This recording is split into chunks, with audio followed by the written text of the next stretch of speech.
Mon petit Kibo. Ça fait trop bizarre de faire une vidéo en France avec mon Kibo. Ok, bienvenue dans cette nouvelle vidéo, bienvenue dans cette vidéo spéciale questions-réponses.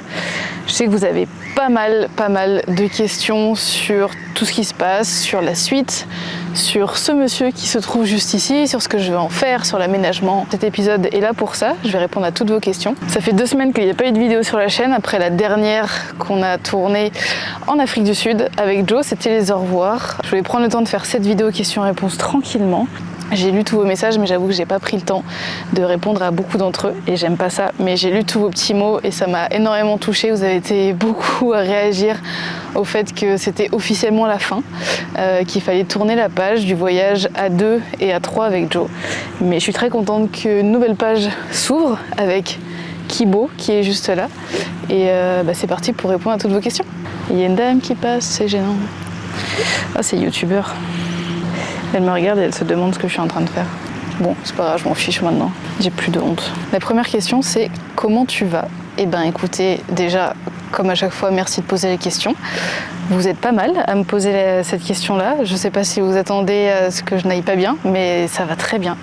Ça va très bien. Je suis très excitée par la suite.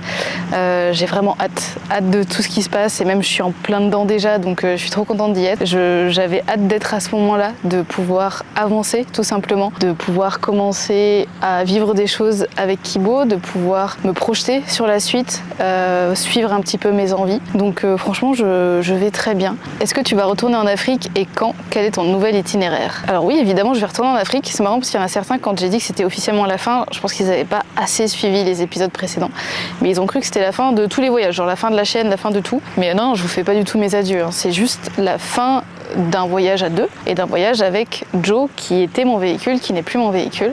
Donc évidemment, je vais retourner en Afrique. C'est le projet, c'est le plan, c'est le but avec ce nouveau véhicule. Avec Charlie et avec Joe, on a fait du Maroc jusqu'en Afrique du Sud en à peu près un peu plus de 2 ans. Maintenant, je prends le temps d'aménager mon petit Kibo. Ensuite, je vais le faire envoyer en container du nord de l'Europe jusqu'à Cape Town. Ça va prendre un peu plus de 2 mois l'envoi. Et ensuite, je pourrai le récupérer à Cape Town et commencer le voyage avec lui pour remonter du coup la côte est africaine. Quand est-ce que ça va se passer ? Il y a pas mal de choses qui ont changé. À la base, j'espérais vraiment pouvoir être de retour sur le continent africain avant l'été. L'aménager là cet hiver pendant que j'étais en France, le faire envoyer juste avant le printemps, enfin début printemps, pour pouvoir le récupérer avant l'été. Ça va pas le faire. Il y a des choses qui se passent qui font que ça prend plus de temps et au final c'est très bien que ça prenne un peu plus de temps. Moi ça me permet de pas trop me précipiter, ce qui fait que Kibo va partir normalement vers le continent africain pendant l'été et que je retournerai là-bas à la fin de l'été, enfin plutôt début automne, et à partir de là je pourrai revoyager avec lui. Tout simplement aussi parce qu'il y a d'autres projets qui se sont calés au milieu, j'ai pas mal de chouettes opportunités, j'ai envie de pouvoir aussi bosser sur d'autres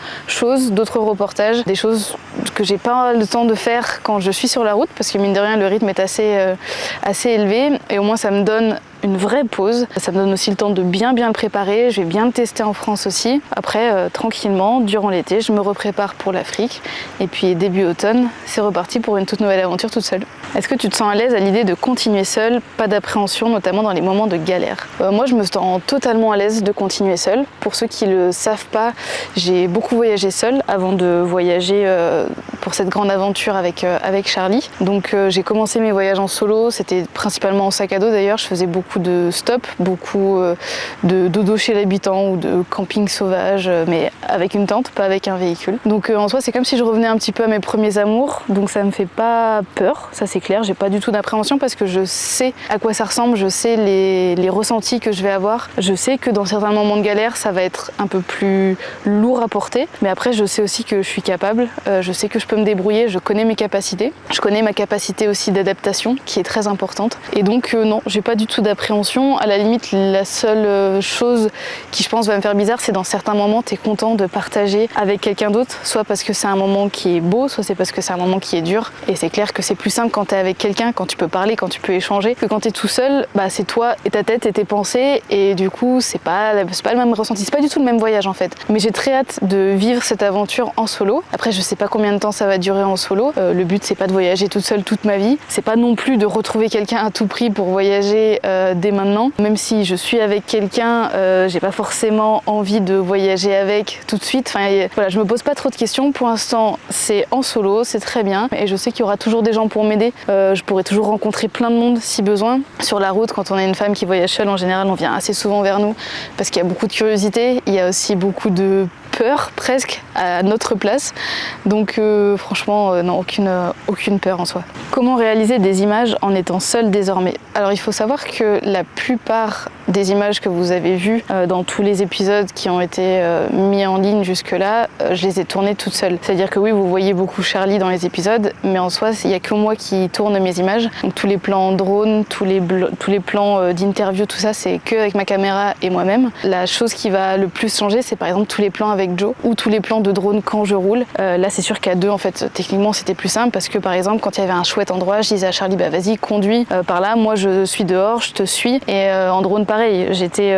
côté copilote, je pilotais le drone et elle conduisait pendant ce temps-là. Donc ça va bien changer parce qu'en étant seule ça va pas être pareil. Pour les plans de Kibo à l'extérieur, il va falloir que je mette le trépied, donc que je sorte, que je mette le trépied, que j'aille conduire, ensuite que j'aille récupérer le trépied. Donc c'est juste c'est une autre organisation en fait, c'est juste différent. Pour le drone, c'est pareil. Il va falloir peut-être que j'apprenne à utiliser le mode automatique que je n'utilise jamais, mais il y a un mode automatique pour suivre en fait les voitures. Et donc ça fait des mouvements assez sympas de drone. Mais voilà, ça va être juste pour certains plans un peu plus long, mais pour tout le reste, pour tout ce qui est me filmer moi-même, filmer l'intérieur, filmer les interviews, ça va pas changer grand-chose. Donc voilà, je pense que je vais facilement m'adapter à ça aussi. Où en est l'aménagement de Kibo et est-ce que tu vas le filmer? L'aménagement de Kibo, au moment où je parle, là, mon petit Kibo derrière, il est déjà en cours d'aménagement. Donc je vais pas vous le montrer parce que je vais pas le spoiler, mais l'aménagement a bien commencé, c'est trop cool. Il n'est pas totalement terminé, là au moment où je tourne ces images, c'est-à-dire 2 jours avant de poster la vidéo. Il y a encore pas mal de choses à faire, mais j'ai commencé à tout documenter. En effet, tout va être filmé, j'ai envie de faire plusieurs épisodes parce que je vais vous montrer le processus à partir des idées que j'avais dans la tête, puis la mise en place, puis la fin et le résultat de l'aménagement final que je vais pouvoir aller tester un petit peu en France. Donc je vais évidemment documenter tout ça. Si ça vous intéresse pas d'ailleurs les vidéos d'aménagement, pendant quelques semaines il y en aura, ça va pas durer trop longtemps non plus, mais j'ai envie de vraiment pouvoir vous partager toutes ces étapes parce qu'il y a beaucoup de réflexion derrière. Je suis toute seule, donc c'est moi qui choisis ce que je veux faire. Par contre dans la conception de l'aménagement, je vais pas être toute seule, mais ça je vous en parlerai quand je commencerai les vidéos YouTube là-dessus. Je vais être accompagnée d'un professionnel pour me permettre d'avoir un résultat final qui est vraiment top. J'ai très hâte de vous partager les premiers épisodes de l'aménagement. Comment tu as trouvé le nom de ton nouveau 4x4? Eh bien ce petit loup s'appelle Kibo et Kibo c'est tout simplement le nom du plus haut sommet du Kilimandjaro. Donc ça a quand même beaucoup de sens parce que ça rappelle l'Afrique, ça rappelle aussi la Tanzanie qui est un pays cher à mon cœur. Un jour je pourrais faire une photo de Kibo en face de Kibo. Voilà. Pour moi, il fallait qu'il y ait une petite signification. C'est mon petit Kibo et je suis très contente qu'il s'appelle comme ça. Est-ce que tu vas faire le même aménagement que dans Joe, toujours avec une tente de toit? La base va rester un peu la même que dans Joe parce que dans tous les cas, dans un Defender, quand tu veux un espace à vivre à l'intérieur, t'as pas 15 000 choix. C'est-à-dire la base va être en U avec une petite allée au milieu. Côté gauche, ça sera un grand canapé avec des rangements et côté droit, ça sera un petit peu le meuble avec le plan de travail, le côté cuisine, évier. Donc la structure reste la même. Après, dans les détails, ça va être différent, notamment parce que la cuve d'eau va se retrouver à l'intérieur. Je vais avoir un système électrique différent, je vais avoir un frigo différent et un espace un peu bureau-travail aussi qui va changer. La base va paraître similaire, mais moi je trouve que la finalité sera quand même très différente. Bonjour! C'est votre Jeep? C'est mon 4x4, ouais. C'est un Defender, un Land Rover. Un Defender? Ouais, c'est pas pareil. C'est pas la même chose, pardon. Pas de soucis, C'est autre génial, chose. j'adore. Le policier, celui qui est à l'eau. Ah non, pas du tout. Non, la dame, Moi, elle je est suis pas là, là. elle habite là, je navigue beaucoup en kite aussi. Ok, ah oui, non, du coup, je connais pas.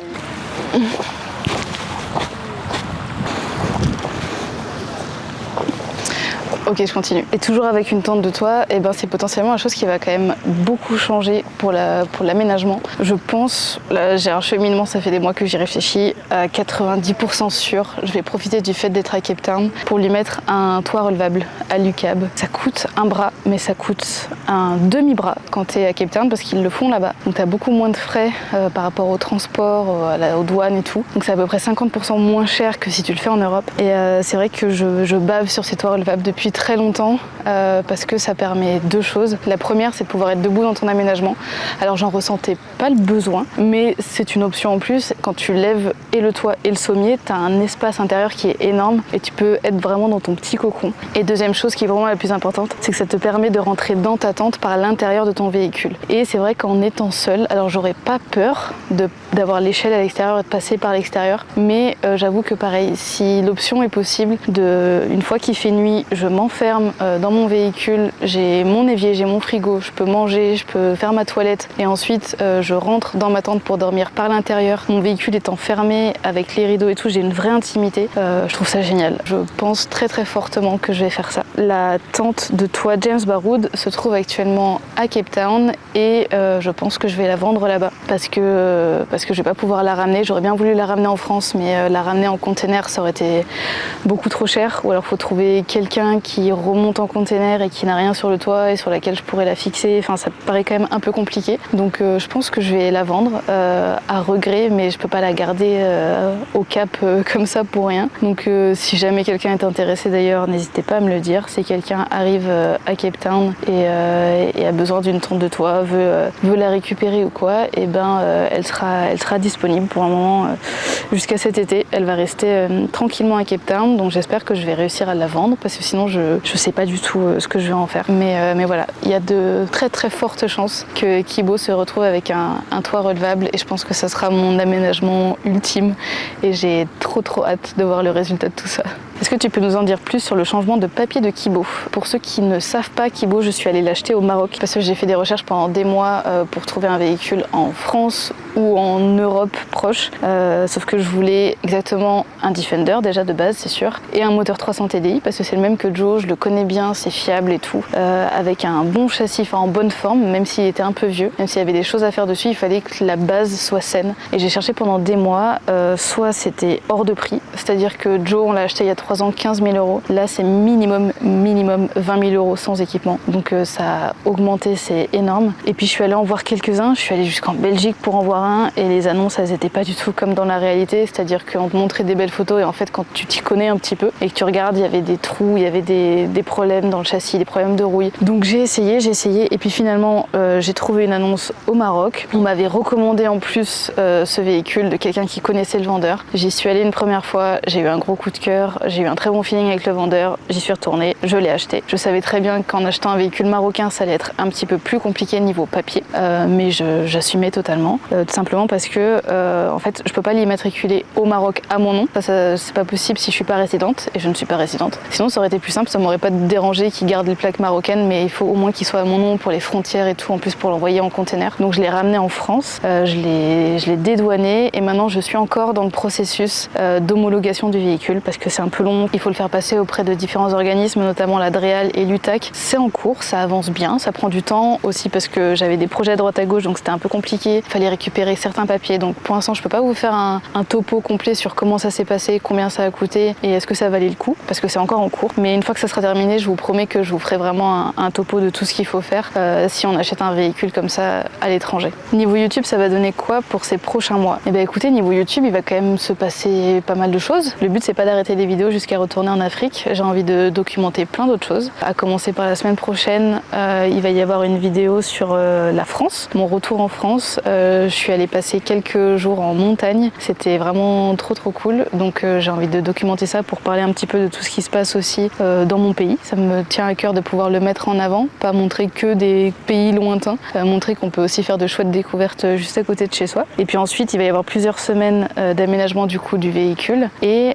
par la suite, il va y va y avoir certains projets dont je parle pas trop pour le moment, mais j'ai des chouettes collaborations avec des agences, avec des offices de tourisme pour découvrir différentes destinations. Et ensuite, juste avant l'été, je vais aller tester mon petit Kibo sur les routes françaises. Donc avec Joe, on l'avait testé en remontant la côte ouest française, et là je pense que je vais remonter la côte est, enfin du coup c'est pas la côte, mais le côté est de la France, avec les Alpes, remonter un petit peu et aller jusque dans le nord, Alsace, nord de la France, des coins que je connais pas trop. Donc si vous avez des conseils, vous pouvez déjà me les donner. Si vous habitez dans ces coins et que vous voulez qu'on se rencontre en route, ou que vous avez, je sais pas moi, des idées de reportages à faire, en gros entre Nice et Lille, côté est, vraiment c'est super large, et avec plaisir, n'hésitez pas à m'envoyer un petit message, un petit mail, à laisser un petit commentaire. Et j'ai très hâte aussi de découvrir ces coins de France que je connais pas, et au passage pouvoir tester mon aménagement, même s'il sera pas 100% terminé, dans le sens où il y aura pas le toit relevable ou la tente, je ne sais pas encore. Il y aura que l'aménagement intérieur, mais ça sera déjà génial, et ça me donnera un premier aspect de la vie dans Kibo. Est-ce que tu as avancé dans ton projet de pied-à-terre entre deux aventures? Et non. Non, parce que j'ai pas eu le temps et parce que les prochains mois sont encore beaucoup trop incertains. Donc je sais que je n'aurai pas mon petit pied-à-terre pour tout de suite, parce que c'est trop compliqué et parce que je suis pas assez en France pour le moment. Donc c'est vrai qu'investir alors qu'on n'est pas là, c'est compliqué. Mais c'est un rêve que je garde en tête. J'ai très très envie d'avoir mon petit cocon, de pouvoir avoir mon chez-moi, le faire comme je veux. En fait, un peu comme l'aménagement du K4, mais en version maison. Pas forcément très grande maison, mais juste avoir un chez-moi en fait. Donc bon, ça avance pas encore beaucoup, mais c'est vraiment dans mes priorités, et j'ai très hâte qu'un jour ce petit rêve devienne réalité quand même. Est-ce que vous avez prévu de vous recroiser pendant vos périples respectifs avec Charlie? On sait pas. On s'était dit que si l'occasion le permettait, oui, on se recroiserait avec plaisir. Après, on va pas chercher à se retrouver à tout prix. Moi, je veux vraiment prendre le temps, je veux pouvoir faire plein de reportages. Je veux vraiment en fait faire ce que je veux et pas me mettre de contraintes. Donc on va pas se dire voilà, dans 2 mois on se retrouve là, et puis après je me sens pas forcément à l'aise dans mon rythme personnel. Donc si l'occasion s'y prête, oui, mais je suis pas sûre, parce que Charlie continue de voyager là en ce moment avec Joe jusqu'en mai, donc elle devrait avoir fait Afrique du Sud, et après je sais pas trop quels autres pays. Mais moi du coup, quand je vais revenir début de l'automne, je vais prendre le temps d'abord de découvrir l'Afrique du Sud, puis les autres pays, donc il y a moyen qu'en fait je sois plus derrière elle. Tout dépend du rythme qu'elle aura, mais voilà, on verra. Le plan, c'est pas de se retrouver, mais si jamais on n'est pas très loin à un moment donné, évidemment, on ira se faire rencontrer les deux gros. Est-ce que c'est reposant ou crevant finalement ces semaines de voyage? Même si ça ne plaît pas à certains que je dise ça, mais c'est très crevant. Oui, même si tout le monde a l'impression que je suis juste en vacances et que je fais plein de voyages gratos, c'est pas le cas. Enfin, ça serait pas mal de comprendre que en fait c'est un travail. Alors le travail, c'est pas de voyager, le travail c'est tout ce qu'il y a derrière, c'est toute la création de contenu que vous voyez pas forcément, c'est toutes les photos, les vidéos, les articles de blog, tout le côté entrepreneuriat, la compta, les mails, les collaborations. Je veux pas dire que c'est plus fatigant qu'un autre, mais juste c'est la même chose qu'un travail dans un bureau. C'est juste que moi j'ai fait en sorte que mon bureau il soit très sympa, et c'est le cas, et j'en suis très heureuse, mais je m'en suis donné les moyens. Dans une journée, en effet, je vais pouvoir moduler le fait d'être dans des très chouettes paysages, de faire des très belles découvertes, et puis après je vais travailler comme tout le monde. C'est juste que je vais avoir des horaires décalés que je choisis, et dans des lieux magnifiques, mais je travaille tout autant que qu'un salarié, hein, on va dire. Si j'étais en boîte de com par exemple en France, et ben je travaille tout autant sur la route, parce que je vais travailler par exemple tôt le matin, je vais travailler très tard le soir, je vais travailler tous les week-ends, je vais travailler le dimanche, je travaille pendant les jours fériés. Enfin, ça s'appelle juste l'entrepreneuriat et des choix de vie. Donc je le répète souvent, la chance que j'ai eue, c'est d'être née en France, déjà de base, très important de le dire, et d'être née dans une famille stable et qui avait les moyens de me donner une certaine éducation, une certaine ouverture d'esprit aussi de base. Mais la suite, c'est moi qui me la suis créée. Pouvoir être à ce stade-là, en étant toute seule, ma propre patronne, et pouvoir faire vraiment tout ça qui me fascine, c'est beaucoup de taf. Et s'il y en a certains qui ne comprennent toujours pas et qui pensent que c'est juste des vacances et que je ne fous rien de mes journées, et ben c'est pas grave. Mais moi je sais tout ce que je fais, et je pense que avec tout le travail que je partage, même si on voit pas tout, ça peut vous donner un petit peu une idée. Donc non, c'est assez crevant entre le rythme travail et le rythme voyage, parce que je vis quand même dans un 4x4 de de 3 mètres carrés, donc je suis pas dans des hôtels luxueux tous les soirs, hein, au cas où certains en avaient l'impression. Donc il y a quand même toute une logistique par rapport au fait de vivre sur la route, mais même si c'est fatigant, enfin je vis ma meilleure vie et je suis très heureuse comme ça, donc zéro regret par rapport à tout ça, ça c'est sûr. Merci, bonne journée. Au revoir. Est-ce que d'autres continents t'intéressent? Es-tu attiré par le Moyen-Orient, l'Asie centrale? Bah moi le monde entier m'intéresse, hein. À ce stade j'ai envie de vous dire, j'ai envie de découvrir plein de choses. Tout va dépendre de mon état déjà, mon état physique, moral, financier, voir si ça continue toujours, si je peux continuer d'investir l'argent que je gagne dans mes voyages et dans mes aventures. Et puis l'état aussi de ce monsieur, voir jusqu'où il va, s'il reste en bonne santé, si j'arrive à faire bien attention à lui et qu'il m'emmène très loin. Et ensuite au fur et à mesure, bah oui, si je m'écoute, une fois que l'Afrique de l'Est est remontée, il y a le Moyen-Orient qui est juste là, et puis une fois au Moyen-Orient, bah, soit tu rentres à la maison en allant à gauche vers la France, soit tu continues vers l'Asie centrale, l'Asie à droite, et puis après plus loin jusqu'au bout des rêves, l'Océanie, et puis hop de l'autre côté les Amériques. Enfin j'en sais rien, en vrai je me pose pas trop de questions. J'ai très envie de pouvoir voyager très longtemps, sous différentes formes, pas forcément d'affilée, avec un rythme et un équilibre qui est un peu différent. Donc je sais que je veux pas repartir par exemple 9 mois d'affilée sans rentrer en France. Ça ne m'intéresse plus parce que le fait de rentrer en France, je trouve ça génial pour bosser encore une fois sur d'autres projets, pour avoir un rythme qui est un peu différent et pour mentalement aussi pouvoir digérer tout ce que je vis, tout ce que je découvre. Il y a plein de possibilités. Moi je suis quelqu'un qui m'adapte assez facilement, qui me pose pas non plus trop de questions pour l'avenir lointain parce que je sais qu'il peut changer très rapidement. Donc oui, je suis attirée par d'autres continents, par le monde entier si je puis dire. Et on verra ce que l'avenir me réserve. Ok, là on va faire une petite session de commentaires que je reçois et auxquels je veux répondre parce qu'il y en a certains, j'ai un petit peu marre de recevoir ce genre de commentaires. Donc il y en a un, on me dit « T'es finalement très bien en France, j'ai l'impression ». Alors je sais pas si c'est mon interprétation, mais ça me paraît un peu négatif cette phrase. Comme si j'avais en gros craché sur la France et que j'avais dit qu'on n'était pas bien en France et que je préférais être à l'étranger. Ce n'est pas le cas. Je suis très fière d'être française et d'avoir un pays comme la France dans lequel je peux revenir entre mes voyages. Et oui, n'en déplaise à certains, du coup je suis très bien en France. Alors je suis très bien en Afrique et je suis très bien en France. Enfin je suis très bien en voyage plutôt et je suis très bien dans ma vie sédentaire. Et pour moi en fait cet équilibre entre les deux est très important. Je m'en rends compte de plus en plus avec l'âge et l'expérience. C'est pas une honte du tout de dire que maintenant j'aime être dans ma vie nomade et j'aime être dans ma vie sédentaire. Et pour moi, j'ai deux vies, enfin deux modes de vie plutôt, et je les aime tout autant les deux. Juste, j'essaie d'avoir le meilleur équilibre possible pour profiter de chacun et faire de mon mieux dans chacun. Mais voilà, du coup, non, il n'y a pas de honte à être très bien en France, excusez-moi, ouais. Et je suis aussi très bien en voyage. Nous voulons de la franchise, les raisons de la séparation. Ça ne me regarde pas, mais je suis triste de cette séparation. Comme tu le dis bien, ça ne te regarde pas. Et les raisons de la séparation non plus, en fait. Parce que là, c'est pas de la franchise, c'est de la vie privée. Et juste, il y a un moment donné, il faudrait vraiment comprendre ça, parce que moi, j'en ai vraiment marre de recevoir des messages comme ça, en mode « Oh, on est triste, pourquoi vous êtes séparés oh, est-ce qu'il n'y a pas peut-être quelque chose qui peut revenir et tout ?» En fait, juste non. Quand vous vous séparez, quand vous êtes en divorce, quand vous, j'en sais rien, vous n'avez pas envie qu'il y ait des inconnus qui viennent vous donner leur avis et vous dire « Oh là là, ça aurait été mieux si vous continuez ensemble » ou « Ça me rend triste cette situation ». Bah, en fait, peut-être vous pouvez juste penser à la personne et demander « Est-ce que toi, ça te rend triste ? Est-ce que toi, tu te sens bien avec cette décision ?» Et la réponse est oui. Moi, personnellement, je suis très bien avec cette décision. Si on s'est séparés, ce n'est pas pour rien. C'est peut-être pour des raisons que vous ne connaissez pas et qu'on n'a pas envie d'étaler parce que c'est pas la télé-réalité en fait. Tous les réseaux sociaux ne sont pas de la télé-réalité. Donc il y a aussi une vraie vie, une vie privée derrière, des choses qu'on n'a pas forcément envie de partager avec des inconnus. Donc moi, ça me dérange pas de partager mon quotidien en voyage, mes rencontres, des fois des réflexions personnelles, des fois des trucs un peu perso, oui, mais pas d'étaler toute ma vie privée. Je ne dois à personne les raisons exactes de cette séparation. Si vous pouviez juste arrêter ce genre de commentaires, ça serait sympa. Mettez-vous juste un petit peu à ma place et je pense que vous aimeriez pas lire ce genre de choses alors que vous êtes séparés et qu'encore une fois, ce n'est pas pour rien. Donc c'est une décision très réfléchie. On ne se remettra pas ensemble avec Charlie, c'est sûr, c'est comme ça. Et à un moment donné, il faut aussi, pour certains, tourner la page.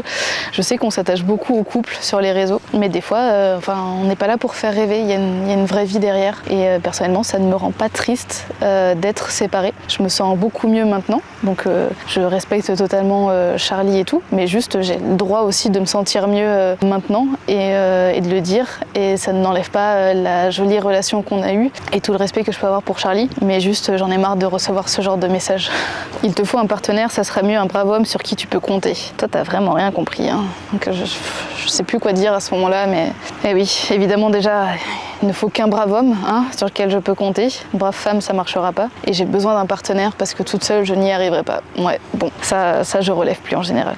Et le dernier, alors lui, il m'a fait rire par rapport à la dernière vidéo. Il faut vraiment être con pour tomber en panne sèche, ou alors c'était pour la vidéo. Ben oui, David, évidemment, on a fait exprès de tomber en panne pour la vidéo. Surtout que ni la vignette, ni le titre de la vidéo n'expliquent qu'on est tombé en panne. Donc c'est même pas pour faire un truc un peu putaclic. Mais ouais, c'est clair qu'on est allé au bout du bout juste pour la vidéo. Ben non, en fait c'est juste qu'on avait une jauge qui buguait un peu. On pensait qu'on était bon niveau kilomètres, et au final il s'est avéré qu'à 10 km près, et ben c'était pas le cas. Donc pas de chance, c'était juste couillon de notre part, une erreur de débutant totale, qui est arrivée une fois, qui n'arrivera plus. Mais du coup, ça arrive à tout le monde en fait. Donc non, on est ni con ni en mode putaclic quoi. Mais c'est pas grave, tu peux penser ce que tu veux, y a pas de souci.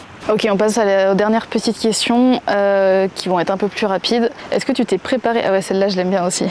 Est-ce que tu t'es préparé à la dépression qui t'attend? Écoutez, non, je suis très heureuse, je suis pas du tout déprimée, je vis plein de choses très très intéressantes et je sais que cette personne, la personne on en a parlé par message, elle m'a posé cette question en mode la dépression du retour de voyage, mais comme je l'ai dit, déjà moi c'est pas mon premier grand retour de voyage, donc je suis habituée au ressenti que tu peux avoir, au décalage que tu peux ressentir et qui ne me dérange pas. Maintenant je me suis habituée à ce genre de retour et puis surtout en fait ça me rend heureuse de revenir pour ensuite mieux repartir. Je l'ai dit par rapport à ma vie en France, donc non, je suis pas en dépression, désolée de vous décevoir. Des nouvelles de la cagnotte au Maroc. Je vous redis un petit peu pour ceux qui n'avaient pas forcément suivi, par rapport au tremblement de terre qui est survenu au Maroc l'automne dernier, avec l'association Naonai que je gère avec Charlie et Manon, une autre amie. On avait lancé une cagnotte pour pouvoir venir en aide aux personnes qu'on connaissait sur place. Donc on a récolté plus de 10 000 €. C'est incroyable, enfin, franchement encore une fois merci à tous ceux qui ont donné. On avait pu débloquer de l'argent directement pour payer différentes choses d'urgence, notamment par rapport à des médicaments, des matelas, des duvets et des packs alimentaires pour différentes familles. Et ensuite le reste de l'argent, ça c'était plus sur le long terme, c'était par rapport à la reconstruction, pouvoir reloger des personnes qui ont perdu leur maison ou qui ont des maisons qui se sont affaiblies à cause du tremblement de terre. Donc la première partie elle a été financée directement et la deuxième partie elle est en cours de financement. En fait on essaie vraiment de faire les choses bien avec les contacts qu'on a sur place, donc ça prend du temps. Au milieu il y a le gouvernement marocain qui a aussi attribué une aide à différentes familles, donc on a attendu de savoir quelle famille allait pouvoir bénéficier de cette aide et pouvoir aider les familles qui n'ont pas eu cette aide et qui avaient quand même des fissures ou des maisons détruites. Donc on a vraiment attendu et au final là on est en plein dans la reconstruction d'une maison pour une famille, donc c'est pas encore terminé, c'est toujours en cours mais ça avance très bien. J'ai des nouvelles très souvent de mon amie Soufiane sur place qui gère tout comme un chef. Mais encore une fois merci à tous ceux qui ont donné et je vous promets qu'il y aura vraiment un suivi de tout ça et surtout un bilan final pour que vous sachiez à quoi a servi tout l'argent. Quelle musique tu écoutes en voyage? Eh ben écoutez, j'écoute un peu toutes les musiques, hein. Vraiment tout et n'importe quoi. J'ai une playlist sur Spotify, je vous mettrai le lien je pense en description ou je sais pas où, vous pouvez aller la voir. Elle s'appelle Tout et Nimp, littéralement parce qu'il y a tout et n'importe quoi, donc ça peut être autant du piano, du rock, des musiques un peu mainstream, des vieilles musiques, des musiques africaines, des musiques orientales, il y a tout et rien. Je crois qu'il y a quasiment 900 chansons maintenant. Donc moi j'aime bien mettre lecture aléatoire et puis après ça part dans tous les sens et c'est pas mal. La musique est quelque chose de très important pour moi, surtout en voyage et sur la route. Donc voilà, si vous avez envie de vous faire un petit peu des découvertes musicales. Et ben voilà, on arrive à la fin de cette vidéo questions-réponses. J'espère que ça a été assez intéressant. J'ai répondu à pas mal de questions. Je pense que là tout est clair pour la suite. Il va y avoir encore pas mal de voyages, différentes destinations, l'aménagement puis le test de mon Kibo et puis d'autres projets qui me tiennent à cœur à côté de ça. Enfin ouais, il va y avoir plein de choses par la suite, donc l'aventure ne s'arrête pas du tout là. Cette chaîne ne s'arrête pas du tout là. Si vous avez des remarques, si vous avez d'autres questions, si vous avez des idées de reportages, n'hésitez pas dans les commentaires. Je vous lis tous comme d'habitude. Je vais essayer de répondre au max de personnes et c'est toujours un plaisir d'échanger avec vous. Je sais qu'il se passe pas mal de choses sur cette chaîne. Moi, je trouve ça intéressant de pouvoir documenter un petit peu tout ce que j'ai l'occasion de vivre et de découvrir. Donc merci à vous d'être là, de suivre ça.